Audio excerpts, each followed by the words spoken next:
Hi நண்பா, இந்த ஒரு வீடியோவில் தி கோட் திரைப்படம் கர்நாடகா மற்றும் மலேசியாவில் இதுவரையும் அட்வான்ஸ் புக்கிங் மூலம் மட்டுமே எவ்வளோ டிக்கெட் விற்பனை இருக்குது, அதன் மூலம் எவ்வளோ கலெக்ஷன் இருக்குது அப்படின்றது தான் இந்த ஒரு வீடியோவில் நம்ம டீட்டெயில் வந்து பார்க்க போகிறோம். அதுக்கு முன்னாடி தி கோட் திரைப்படத்திற்கு யாரெல்லாம் ஈகராக வெயிட் பண்ணுறீங்க அப்படின்றத மறக்காம கமெண்ட் பண்ணுங்க. அப்படியே நீங்கள் டிக்கெட் வாங்கிட்டீங்களா இல்லை அப்படின்றதையும் மறக்காம கமெண்ட் பண்ணுங்க. இன்னும் நம்ம சேனலை சப்ஸ்கிரைப் பண்ணி இருந்தீங்கன்னா மறக்காம பண்ணிக்கோங்க. ஓகே அன்பா, வாங்க நினைக்கிற வீடியோக்குள்ள போகலாம். ஓகே அன்பா, செப்டம்பர் 3ஆம் தேதி முடிவில் இதுவரையும் தி கோட் திரைப்படம் கர்நாடகாவில் மட்டும் 1388 ஷோ போடுறது உறுதியாக இருக்குது.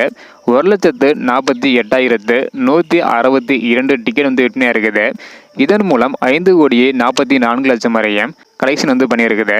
ஸோ இதனை தொடர்ந்து மலேசியாவில் வந்து பார்த்தீங்கன்னா இதுவரையும் 1,286 ஷோ போடுறது உறுதியாக இருக்குது.